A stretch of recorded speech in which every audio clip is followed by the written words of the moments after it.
மாண்புமிகு பேரவைத் தலைவர்களே, உங்களுக்கு என்னுடைய அட்வான்ஸ் கிறிஸ்துமஸ் வாழ்த்துக்கள், புத்தாண்டு வாழ்த்துக்கள். மாண்புமிகு அமைச்சர் இந்து நலத்துறை அமைச்சர் அவர்களுக்கு உலக பிரசித்தி பெற்ற அருள்மிகு மீனாட்சி சுந்தரேஸ்வரர் திருக்கோயில் எப்பொழுது குடமுழுக்கு நடத்தப்படும்? வசுந்தராயர் மண்டபம் அது எப்பொழுது புதுப்பிக்கப்படும்? அதே நேரத்தில் அதனுடைய துணை கோயிலான எங்க செல்லூர் பகுதியில் இருக்கிற ஆப்பனூர்நாதர் கோயில் மாண்புமிகு அமைச்சர் ஏற்கனவே கோரிக்கை பலமுறை சொல்லியிருக்கேன்.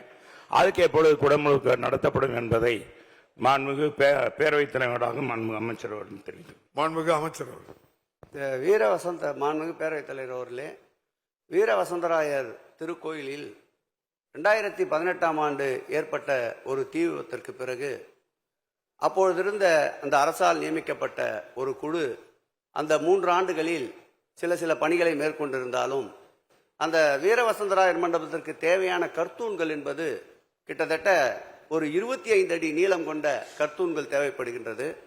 அதற்குண்டான கல் ஒரே அளவில் கிடைப்பது சிரமமாக இருந்ததை மாண்புமிகு முதலமைச்சர் அவர்கள் கவனத்திற்கு கொண்டு சென்றவுடன் அரசினுடைய தலைமை செயலாளர் தலைமையிலே ஒரு கூட்டத்தை ஏற்பாடு செய்து கூட்டி தற்போது அந்த கல்லை எடுப்பதற்குண்டான அனுமதி வழங்கப்பட்டிருக்கின்றது.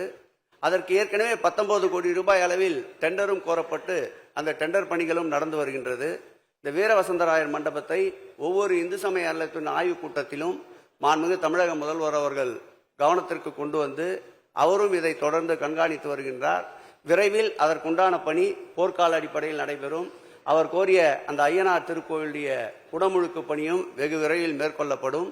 மீனாட்சி அம்மன் திருக்கோயிலை பொறுத்தளவில் கிட்டத்தட்ட 63 பணிகள், அந்த 63 பணிகளில் 40 பணிகள் உபயதாரர்களால் மேற்கொள்ளப்பட்டு வருகின்றன.